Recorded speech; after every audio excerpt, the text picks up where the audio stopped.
mendatangkan keberlimpahan kekayaan. Islam mendorong agar supaya kita dikasih subur sama Allah, banyak ajarannya.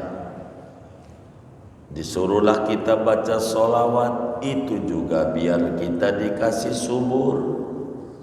Ampe Nabi bilang, man sholla alaihi kulla yawm khamsami'ati marra lam yaftaqir abadan. Barang siapa membaca solawat kepadaku 500, dikredit habis solat 100 dohor, asar, maghrib, isya, subuh, maka tidak akan ngalamin susah seumur-umur. Dalam hadis yang lain Nabi bilang, man qara'a la ilaha illallah al-malikul haqqul mubin kulla yawm mi'ata marrah kana amanan lahu minal faqri. Siapa orang yang baca la ilaha illallah al-malikul haqqul mubin 100, apalagi habis zuhur, maka itu pelindung dari kesusahan hidup. Ada hadis yang lain, man qara'a la haula wala quwata illa billahil aliyyil azim mi'ata marrah lam yaftaqir abadan. Siapa yang baca la haula wala quwata illa billah 100 kali, lebih-lebih ba'da asar, maka tidak ngalamin susah seumur-umur. Maknanya Muslim didorong oleh agama supaya menjadi orang yang sukses, diberi kesuburan. Maka singkatnya, saudara sekalian yang mulia, tuh disuruh baca Waqiah tuh, biar kaya biar miskin, biar kaya biar miskin, biar kaya biar kaya. Disuruh baca surat apa itu tuh, bacalah haula, biar kaya biar miskin, biar kaya. Disuruh salat duha, biar kaya biar miskin, biar kaya. Diajarin zakat, maknanya biar kaya biar miskin, kaya. Diajarin haji, maknanya biar punya duit apa biar bokeh? Iya biar punya duit, biar kaya. Itu diajarin tuh sama Nabi. Pertanyaannya, udah kaya belum? Hah? Udah kaya belum? Belum. Baik, enggak usah takut. Udah kaya belum? Belum. Baik. Assalamualaikum warahmatullahi wabarakatuh. Bismillahirrahmanirrahim. Alhamdulillahi rabbil alamin. Wassalatu wassalamu ala sayyidina Muhammadin wa ala alihi wa sahbihi ajma'in. Qala al-Imam al-Ghazali rahimahullahu ta'ala wa nafa'ana bihi wa bi barakati ulumihi wa ghafara lahu wa li masyayikhihi wa li masyayikhina amin. Wa ma'a hadza fad dunya mazra'atun lil akhirati. Di samping ini maka adapun dunia itu tempat bercocok tanam bagi akhirat. Faman akhadha minad dunya biqadri darurati liyasta'ina bihi 'alal akhirati fad dunya mazra'atuhu. Maka barang siapa mengambil ia daripada dunia dengan kadar kebutuhan, agar ia meminta tolong dengan dunia itu atas akhirat, fad dunya mazra'atuhu, maka adapun dunia yaitu tempat bercocok tanamnya. Wa man aradad dunya liyatana'ama biha fad dunya mahlakatuhu. Barang siapa menginginkan ia akan dunia agar supaya ia bersenang-senang dengan dunia, fad dunya mahlakatuhu, maka adapun dunia yaitu tempat kebinasaannya. Wallahu a'lam bishawab. Kita bedah dulu. Saudara-saudara sekalian yang mulia, pertemuan yang lalu dijelaskan bahwa pangkal segala macam kerusakan yang ada di muka bumi, orang ngiri, orang dengki, orang sombong, orang pamer, begitu seterusnya daripada akhlak yang tercela, penyebabnya adalah hubbud dunya. Agar kita mengerti, supaya paham betul apa itu hubbud dunya, maka kita harus fahami betul-betul apa yang dimaksud dengan hubbud dunya. Ra'su kulli syaqawah, amat sangat mencintai dunia itu pangkal segala kejahatan. Sementara ada hadis yang lain, Rasulullah sallallahu alaihi wasallam menyatakan ad-dunya mazra'atul akhirah. Dunia itu tempat bercocok tanam akhirat. Yang dimaksud dengan hubbud dunya, saudara, adalah apa saja yang kita tidak ada manfaat untuk akhirat. Segala sesuatu yang kita punya tidak ada manfaatnya untuk akhirat, itulah disebut hubbud dunia. Seperti bersenang-senang dengan kemaksiatan, atau kita mengerjakan yang mubah-mubah di atas kadar kebutuhan, atau kita sebatas senang-senang saja, maka itu disebut hubbud dunia. Intinya apa saja yang tidak membawa kita manfaat di akhirat, itu yang disebut dunia yang tercela. Namun segala apa yang kita punya tapi ada manfaat untuk akhirat kita, maka itu tidak termasuk hubbud dunia. Saudara punya toko, saudara punya kontrakan banyak, udah punya lagi, tapi niatnya biar banyak bantu yatimnya.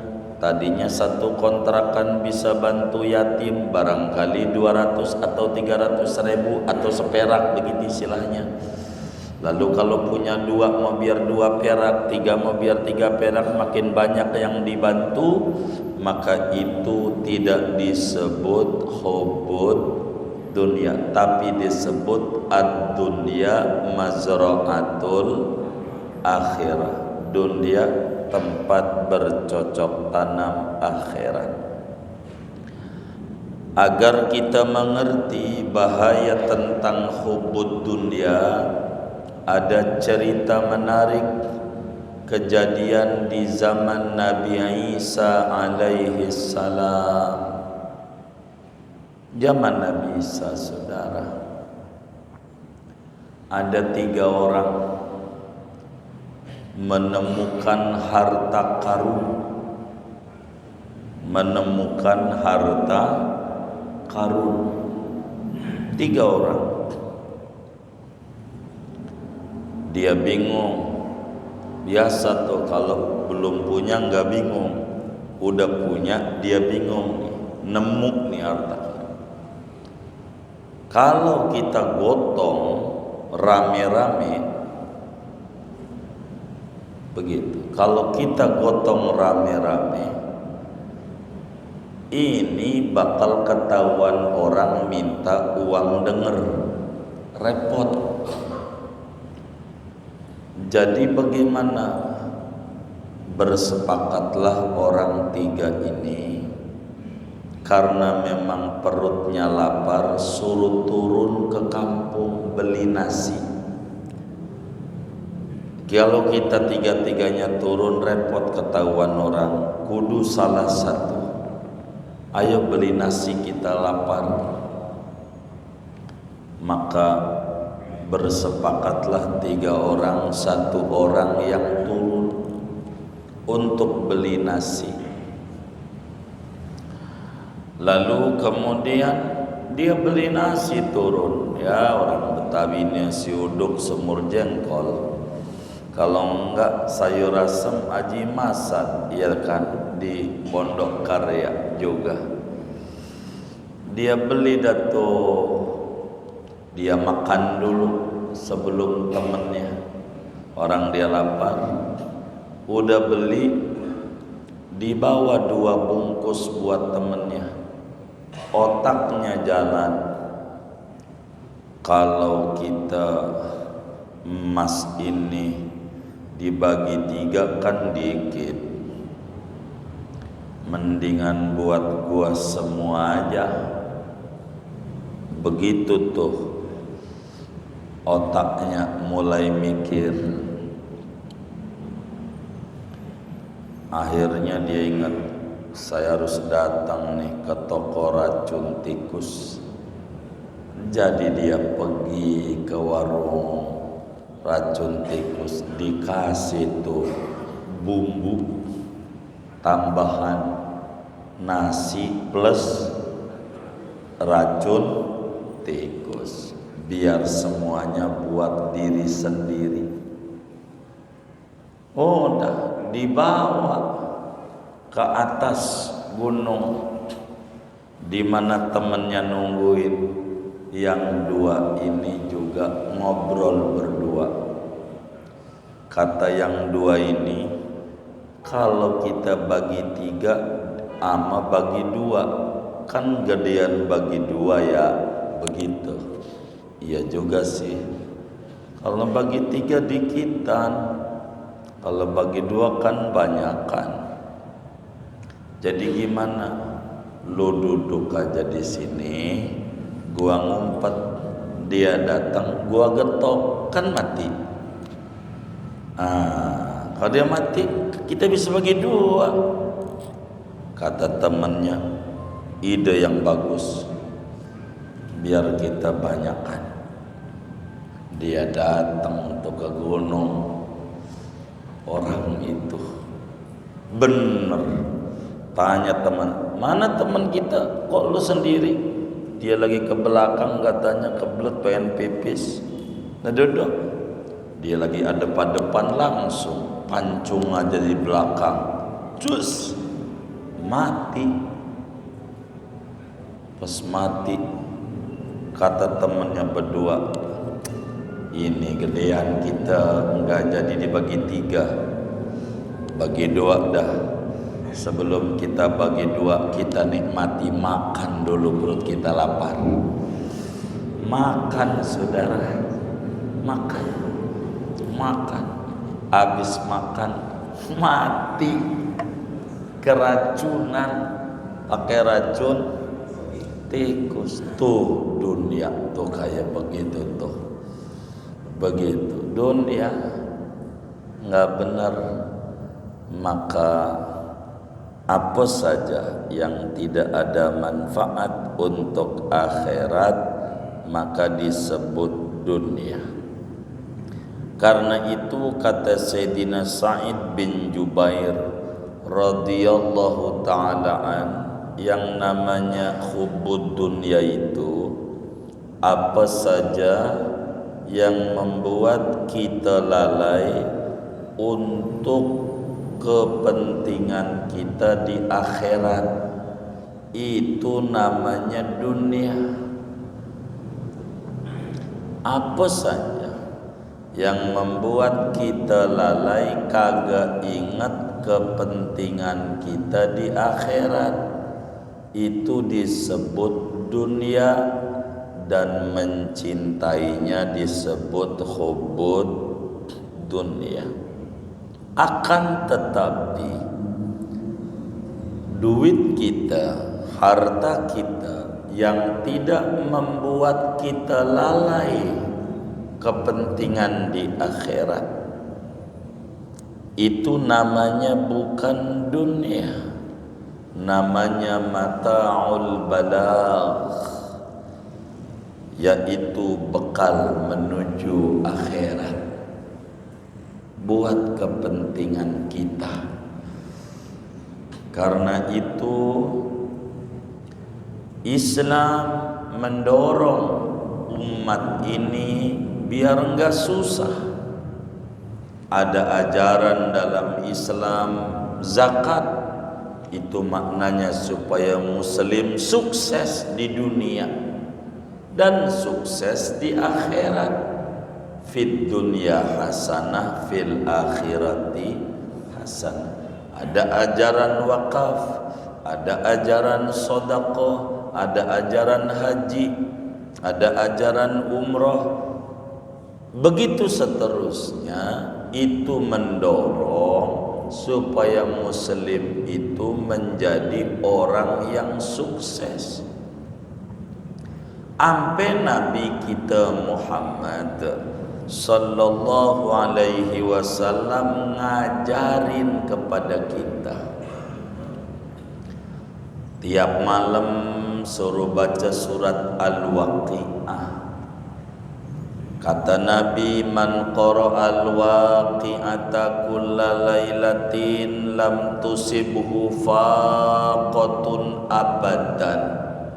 Siapa orang yang baca surat Waqi'ah saban malam enggak pernah pray, maka enggak bakal ngalamin susah hidup seumur-umur. Dalam hadis yang lain berbicara salat duha, salatud duha tajlibur rizqa. Salat duha yang kau kerjakan itu, apalagi 4 rakaat, mendatangkan keberlimpahan kekayaan. Islam mendorong agar supaya kita dikasih subur sama Allah. Banyak ajarannya. Disuruhlah kita baca sholawat, itu juga biar kita dikasih subur. Ampe Nabi bilang, man sholla alai kulla yawm 500 marra lam yaftakir abadan. Barang siapa membaca sholawat kepadaku 500, dikredit habis sholat 100 dohor, asar, maghrib, isya, subuh, maka tidak akan ngalamin susah seumur-umur. Dalam hadis yang lain Nabi bilang, man qara'a la ilaha illallah al-malikul haqqul mubin kulla yawm mi'ata marrah kana amanan lahu minal faqri. Siapa orang yang baca la ilaha illallah al-malikul haqqul mubin 100, apalagi habis zuhur, maka itu pelindung dari kesusahan hidup. Ada hadis yang lain, man qara'a la haula wala quwata illa billahil aliyyil azim mi'ata marrah lam yaftaqir abadan. Siapa yang baca la haula wala quwata illa billah 100 kali, lebih-lebih ba'da asar, maka tidak ngalamin susah seumur-umur. Maknanya muslim didorong oleh agama supaya menjadi orang yang sukses, diberi kesuburan. Maka singkatnya, saudara sekalian yang mulia, tuh disuruh baca Waqi'ah tuh, biar kaya biar miskin, biar kaya biar miskin, biar kaya, biar kaya. Disuruh baca surat apa itu tuh, baca la haula, biar kaya biar miskin, biar kaya. Disuruh salat duha, biar kaya biar miskin, biar kaya. Diajarin zakat, maknanya biar kaya biar miskin, kaya, diajarin haji, maknanya biar punya duit apa biar bokeh? Iya biar punya duit, biar kaya. Itu diajarin tuh sama Nabi. Pertanyaannya, udah kaya belum? Hah? Udah kaya belum? Belum. Baik, nggak usah takut. Udah kaya belum? Belum. Baik. Maka kalau belum, ada alternatif doa dari Nabi. Nabi ajarin doa begini, Allahumma ahyini miskinan wa amitni miskinan wakhsyurni ghadan ma'azumratil masakin. Nih baca doa ini. Kenapa baca doa ini? Ya Allah, hidupkan saya miskin, matikan saya miskin. Doa ini nih, kenapa kudu dibaca? Minta kaya, dikasihnya miskin. Dibalik minta miskin, cuman takut manjur. Takut apa? Manjur. Lo kenapa yang tadi enggak takut manjur? Kan begitu. Kudu yakin begitu. Dibalik minta kaya dikasih miskin. Sesekali dibalik doanya minta apa? Miskin biar kaya, cuman takut manjur. Tuh, kenapa tadi tidak yakin manjur yang mantap? Begitu. Sebab kita enggak bisa berzakat kalau kita enggak punya. Kita enggak bisa haji umroh kalau kita enggak punya. Ada yang enggak punya bisa haji, ada jarang begitu, tapi ada, jangan jadi ukuran. Karena itu kata Nabi, ni'mal aunu ala ta'atillah al-mal. Sebaik-baiknya penolong untuk taat kepada Allah harta. Begitu tuh Nabi. Dalam hadis yang lain, ni'mal aunu ala taqwa ad-dunya. Sebaik-baik penolong untuk takwa dunia. Singkatnya saudara, dunia itu apa saja yang menyebabkan kita jauh dengan Allah. Tadinya kita bujangan, rajin ibadah. Pas punya bini kagak ibadah. Tuh bini namanya dunia. Tadinya kita rajin banget ibadah, pas punya anak kita kagak ibadah, jauh dengan Allah. Tuh anak namanya dunia. Tadinya kita rajin ngaji, pas punya motor borong ngaji, ngetrek mulu di sektor 7. Yang kayak begitu tuh motor namanya dunia. Apa saja yang membuat kita lalai dengan Allah, membuat kita jauh dari Allah, itu dunia. Tapi kata Imam Ghazali, meski begitu Nabi sallallahu alaihi wasallam bersabda, ad-dunya mazra'atul akhirah. Dunia ini kata Nabi tempat bercocok tanam akhirat. Artinya nanamnya di sini, panennya di akhirat. Nanamnya di dunia, yang kita kerjakan semuanya tanaman. Kita sodako, kita zakat, kita apa aja, itu semuanya tanaman. Nanti panennya di akhirat. Andai dengan kita berbuat baik, lalu kemudian kita dikasih subur sama Allah, maka bonus bukan balasan, gaji tetap di akhirat, sebab dunia tempat bercocok tanam akhirat. Karena itu saudara, anak, istri, duit, motor, mobil, pangkat, jabatan, rumah, atau apa saja, sejatinya tidak dicela oleh agama secara zatnya. Anak secara zatnya enggak dicela, istri secara zatnya enggak dicela, duit mau banyak kayak apa secara zatnya enggak dicela. Begitu seterusnya, jabatan tidak dicela, dicelanya pada menfungsikannya ke jalan yang membuat jauh dengan Allah. Coba direnungi betapa Nabi dalam hadis yang sahih menyatakan, idza mata ibnu Adam in qata amalu illa min salas, di antaranya waladin solihin yad'ulah. Bila manusia mati udah nggak bisa ibadah, putus aktivitasnya.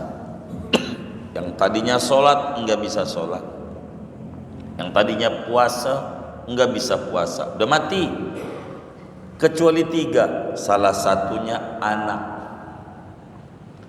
Kalau punya anak yang soleh, itu untung dia. Berarti anak yang soleh bukan dunia. Inilah mazra'atul akhirah. Kalau kita punya anak yang soleh, enak. Kita mati dia ngaji, kayak bapak-bapak nih pada ngaji, orang tuanya meninggal dunia, udah dikubur, nyengir, senyum, ya Allah, enggak sia-sia gue mati. Anak gua ngaji nih, cahayanya terang banget. Nih yang orang tuanya meninggal dunia, apa ibunya, apa bapaknya, apa muanya, nyengir di kuburnya, senyum. Kenapa? Punya anak yang soleh. Mau doa mau tidak, ngajinya aja udah girang. Nih anakmu malam Selasa ngaji banda maghrib, nih ganjarannya. Kenapa? Karena kita hasil usaha dia malam-malam. Jadilah kita, maka apa yang kita lakukan akan dapat bonus dari Allah. Tuh anak yang soleh begitu. Cuman gak sama ganjarannya. Kadang rada redup, makanannya juga itu orang tua dikubur. Ya Rob, kok ngapa ini rada redup, ganjarannya dikit. Anakmu mau ngaji tapi ngantuk. Tapi ya dikit, orang ngantuk kan redup, bener nggak? Maka redup juga begitu. Jadi kita harus semangat ngaji. Begitu. Istri, kata Nabi, apa saja yang kau infakkan di jalan Allah, semuanya dapat ganjaran, termasuk duit makanan yang dimakan oleh bini kita. Ganjaran gede. Makin gede ngasih bini, makin gede ganjaran di mata Allah. Kasih yang gede. Begitu. Saudara punya duit banyak, beliin kalung segede rantai kapal feri. Bener nggak? Gitu. Begitu. Enggak ada yang namanya laki pengen menyengsarakan bini, enggak ada. Cuman belum ketemu jalannya doang. Pengen kayak orang-orang tuh bagi duit sama bininya sehari 5 juta, 10 juta, pengen. Cuman belum ketemu.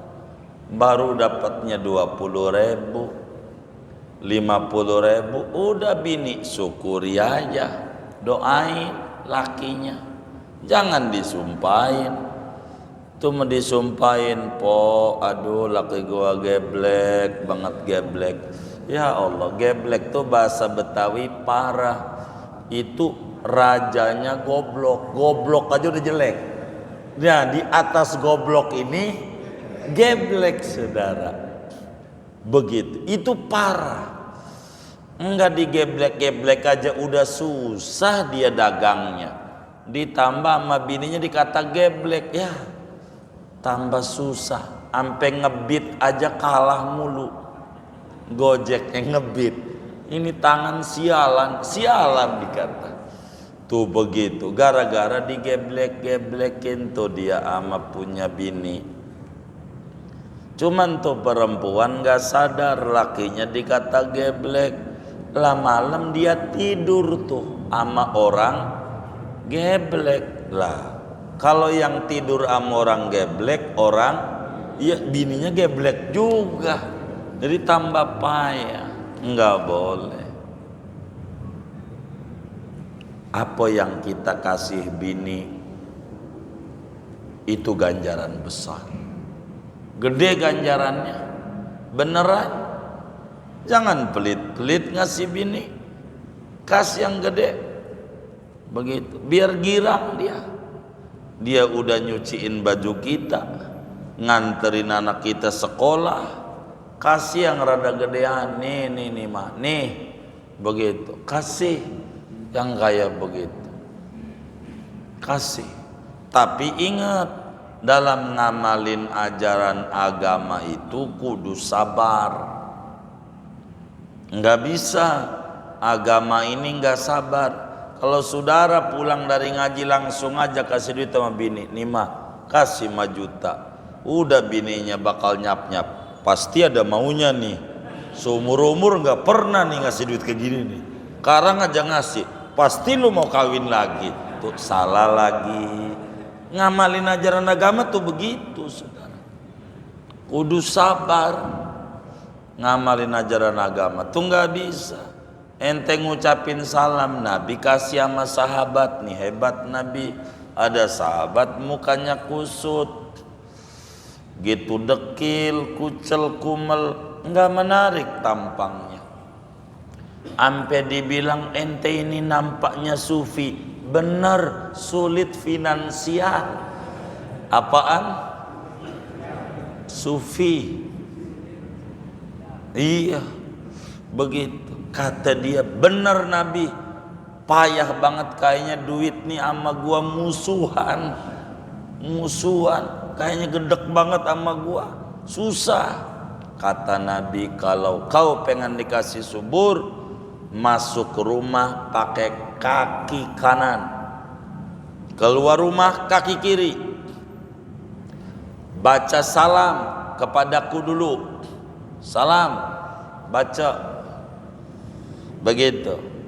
Assalamu alayka ayyuhan nabiyyu wa rahmatullahi wa barakatuh. Baca salam sama Nabi. Atau salamnya begini, as-salatu wassalamu bi'adadi ma fi ilmillah alaika wa ala alika ya sayyidi ya Rasulullah aghithni sari'an bi'izzatillah. Terserah. Dah yang gampang aja, assalamu alayka ayyuhan nabiyyu wa rahmatullah wa barakatuh. Ke kanan begitu. Assalamu alayna wa ala ibadillahis sholihin. Salam dah sama bini. Tok assalamualaikum. Begitu. Salam. Begitu. Atau dibalik. Salam dulu assalamualaikum, baru assalamu alayka ya nabiyyu. Silahkan. Habis itu baca surat kulhu sekali. Jangan tinggal ya. Begitu kata Nabi. Dibaca setiap masuk rumah, salam sama Nabi, baca kulhu. Salam sama Nabi, baca kulhu. Kakinya kaki kanan. Enggak berapa lama lagi orang ini udah gagah. Jalannya juga udah tegak, yang tadinya miring-miring. Berarti udah apa tuh? Udah subur ya. Udah punya duit ya. Tuh. Nabi ajari. Nah, salam kepada keluarga begitu, kudu sabar. Assalamualaikum, dibuka. Astagfirullah, jadi laki ngagetin bini tuh. Pengen ngamalin ajaran agama masih disalahin, diistighfari.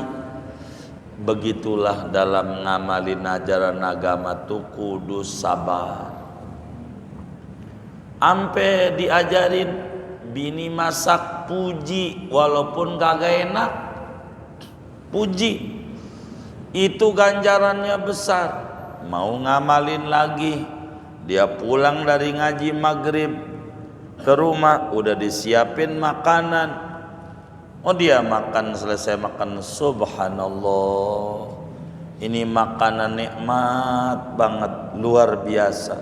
Itu bini lagi duduk diri, sejak bujak dari zaman Kibenen gua masakin lu, nggak pernah muji. Ini tetangga sebelah aja yang janda yang ngirimin lu puji. Tuh, salah lagi. Ngamalin ajaran agama itu kudu sabar. Emang begitu. Begitu. Bini kalau dia solehah bukan dunia tapi akhirat. Kalau dia solehah akhirat, bukan dunia. Begitu. Begitu juga motor, mobil, rumah. Kalau kemudian saudara punya motor tambah rajin ibadahnya, bukan dunia. Kalau saudara punya duit tambah rajin ibadahnya, bukan dunia. Kalau saudara punya rumah tambah getol ibadahnya, bukan dunia. Makanan, minuman, apa aja begitu, apa aja begitu, bukan dunia. Kalau niatnya ibadah. Ampe tidur. Sayyidina Mu'ad bin Jabal, sahabat Nabi, beliau bilang begini, kata Sayyidina Mu'ad bin Jabal, arju fi naumati ma arju fi qaumati. Sayyidina Mu'ad bin Jabal itu tidur begadang, tidur begadang. Ketika tidur orang kata tidur mulu, bukan. Saya berharap ganjaran dengan tidur ini seperti mana saya berharap ganjaran dengan meleknya saya. Ketika mau mengistirahatkan badan, dia niat malamnya, ya Rabb, badan ada haknya untuk istirahat, maka malam ini saya mau tidur mengistirahatkan badan sesuai dengan perintah Nabimu. Beri ganjaran kepada saya dengan tidur saya. Begitu, makin ngorok makin gede ganjarannya. Ngiler lebih banyak lagi banjirnya. Kalau ngiler, saudara, tuh apa aja diniatin akhirat jadi ganjaran. Karena itu kata Imam Ghazali, faman akhoda minad dunya biqadri darurah yasta'inu biha alal akhirah fad dunya mazra'atuhu. Siapa orang ngambil dunia, nyari duit, dagang, kerja apa aja, diambil sesuai kebutuhan untuk membantu keselamatan di akhirat, maka dunia adalah tempat bercocok tanamnya. Begitu, makin kita banyak duit, makin banyak manfaat yang dirasa oleh orang. Begitu. Itu namanya dunia bercocok tanam akhirat. Jadi dunia ini bagaimana kita biar sukses di akhirat, ya dunia. Saudara berbuat baik aja. Dunia. Begitu kata Imam Ghazali, orang dunia tempat bercocok tanam akhirat sesuai kebutuhan. Yang bikin stres hidup sesuai keinginan. Kalau nurutin keinginan gak ada habisnya. Ini yang bikin depresi, Ini yang bikin galau, ini yang bikin stres. Keinginan, nggak ada habisnya keinginan, nggak ada habisnya. Maka ada keinginan, di bawahnya ada kebutuhan, di bawahnya ada kemampuan. Ikuti kemampuan pada kebutuhan, jangan pada keinginan. Stres. Kita punya anak, mampunya kita kuliahnya kelas ya sebulan 3 juta. Cari kampusnya sebulan 1 semester 3 juta. Cari kampus yang semester 3 juta. Jangan yang sekian biar keren. Jangan nyari keren, nyari mampu. Begitu. Hidup adalah pilihan. Enggak apa-apa. Cari sebatas kemampuan, jangan keinginan. Stres sesuai kemampuan. Kita punya duit 2 juta, bolehlah kita kalau pengen makan daging sapi beli ke pasar 2 juta. Tapi kita punya duit 20 ribu, pengen makan daging sapi boleh, tapi belinya Royco rasa daging ya 20 ribu. Yang penting ada rasanya.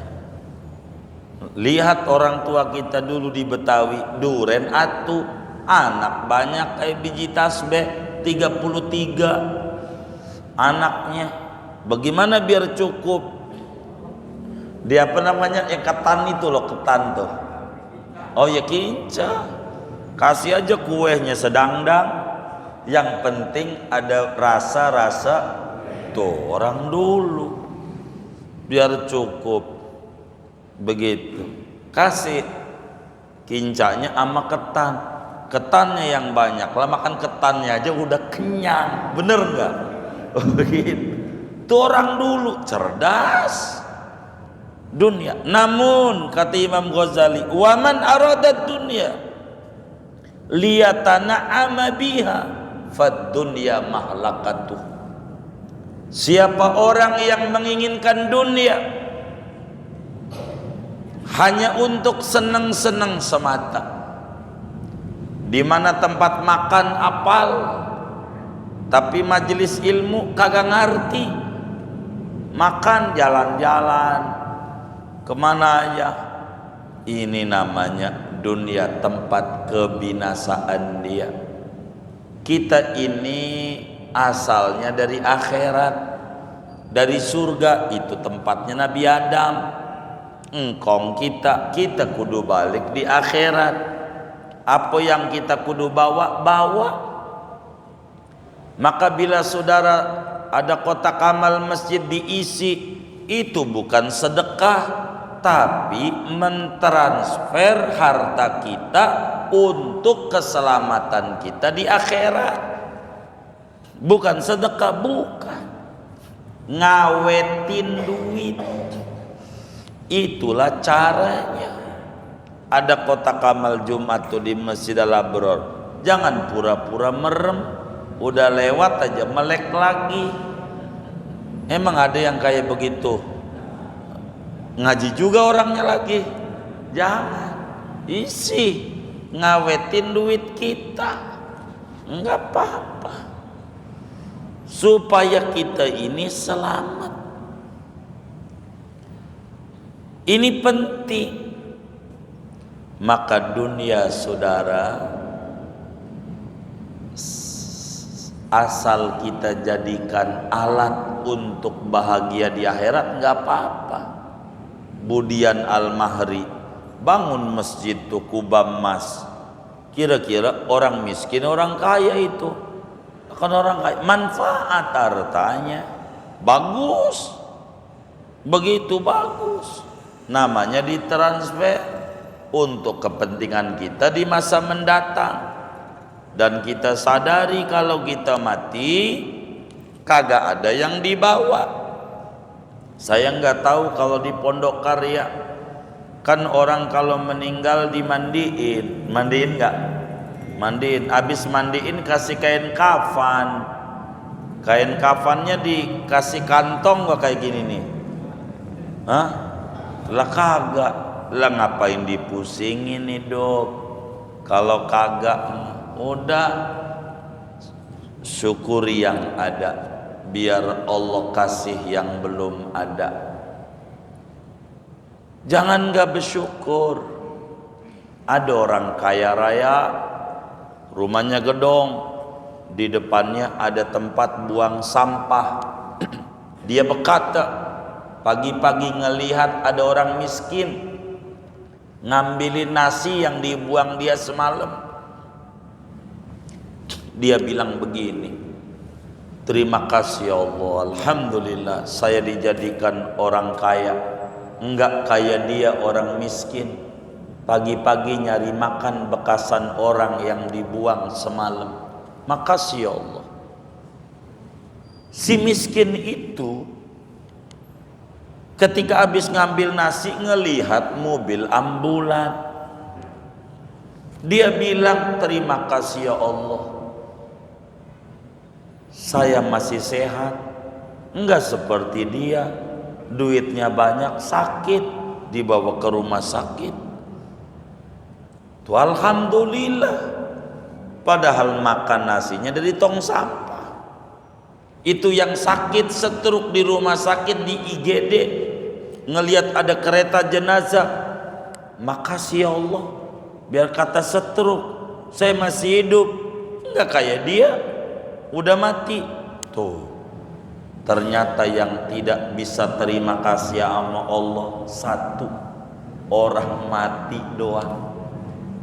Jangan sampai saudara masih ada nyawanya udah mati, enggak ada makasihnya sama Allah, yang ada jelek mulu Allah. Gua udah sholat duha, mana nih, mana, begitu. Allah dituntut begitu, kayak anak buah dia. Allah, ini enggak beres ya. Maka dunia jembatan akhirat. Jangan asik dengan dunia, tapi jadikan alat menuju kebahagiaan. Jangan bahagia dengan dunia, tapi jadikan dunia sebagai jembatan, bukan tujuan. Dan itulah orang yang beriman. Silakan saudara dagang-dagang, Nabi juga dagang. Saudara bertani, apa aja yang bisa. Itu adalah hal yang sangat manfaat. Segini aja dah ngaji kita. Wallahu a'lam bishawab. Ada yang ditanya mungkin dari materi ini atau di luarnya sebelum doa, silakan. Wallahu a'lam. Baik. Saya mau bertanya, apabila kita menjual barang kita kepada orang lain dan orang lain itu jual kepada kita, apakah kita itu berdosa? Jadi begini, kalau kita menjual barang kita kepada orang lain, tahu nggak kita bahwa orang lain itu niat belinya untuk zalim? Kalau kita nggak tahu, maka nggak dosa. Kalau kita tahu, maka menjadi dosa. Contoh, kita dagang bambu, lalu ama yang beli bambu sama kita tanya, bang beli bambu buat apaan? Biar keker, saya mau nyunatin anak, mau nanggep layar tancep, begitu. Nah, kan kita tahu dia mau berbuat enggak benar, ini baru dosa. Tapi kalau kita enggak tahu, enggak dosa. Iya, enggak dosa. Kalau dosa repot. Kita dagang nasi, mana yang makan itu habis itu nyolong lagi, ya kita masuk neraka mulu. Kita dagang baju, mana baju yang kita jual itu dia pakai buat nyolong lagi, ya kita dosa. Ya dosa semuanya. Maka tidak, kalau kita tidak niatan membantu kezaliman, kecuali kita niatnya membantu kezaliman. Sama kayak nyoblos pilkada, Nah ononya korupsi, berarti kita yang nyoblos dosa ya kagak lah. Kalau kita dosa ya ini repot. Kita kan punya husnudzon nih orang benar, maka saya milih dia. Kalau nggak benar urusan dia sama Allah. Nanti kita kagak milih-milih, rugi kita. Nggak begitu.